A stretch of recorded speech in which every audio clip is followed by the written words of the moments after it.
Bonjour et bienvenue dans cette nouvelle vidéo, Laravel consacrée à cette formation sur la conception d'une application de gestion de scolarité en partant de zéro.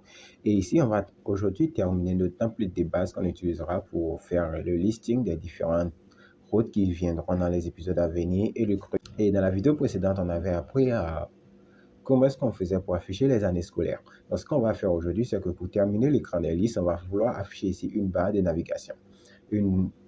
Plutôt qu'une barre de navigation, on va vouloir afficher une barre de pagination. Donc, on va ensemble afficher une barre de pagination sur notre écran configuration pour pouvoir paginer les résultats.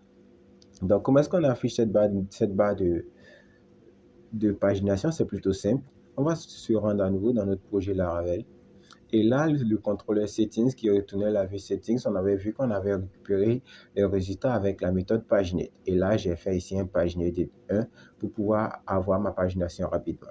Et là, on remarque que si je retourne sur le site et que je réactualise, je n'ai aucune pagination qui est visible.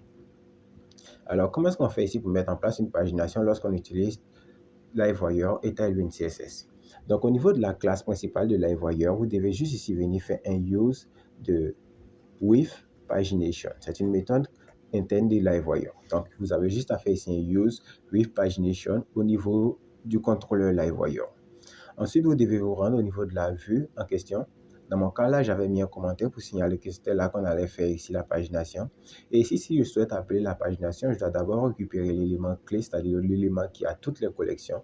Et dans mon cas, l'élément qui a toutes les collections, c'est school year, c'est cette variable que j'envoie à la vue. Et ce que je peux faire pour l'afficher, je peux juste afficher l'élément qui contient toutes les collections, c'est-à-dire school years. Et ici, faire un pointeur et appeler la méthode links. Links ou links, ça doit être link. Et si je fais ce que j'enregistre, que je retourne sur mon site et que je rafraîchis, il dit qu'il ne reconnaît pas la variable school year. Donc, je vais vérifier comment est-ce que je l'ai écrit ici. C'est school year list. Donc, je vais prendre ici school year list, histoire de ne plus me tromper. Et hop, je remplace par là. Et cette fois-ci, j'enregistre et que je rafraîchis ici ma page, il me dira que la méthode link n'est pas reconnue. Ça doit être links. Et cette fois-ci, je rafraîchis ma page. Je remarque que là, j'ai une bonne pagination qui apparaît. Et là, dans ma base de données, on peut vérifier que là, je n'ai que deux éléments. J'ai ajouté une note année scolaire pour l'année 2023-2024. Et ici, au niveau de ma pagination, je vois que là, je suis sur 2023-2024. Et si je clique sur 1, je vois que je repasse ici en 2022-2023. Ce qui veut dire que ma pagination fonctionne. Et là, on remarque que ma pagination est un peu trop collée au bord, on va dire, au tableau principal. Donc ici, on peut le décoller. On va juste mettre ça dans une div. Et ici, mettre ici une classe de margin top de 1 pour le décoller du haut. Et là, je peux faire sauter ce commentaire-là.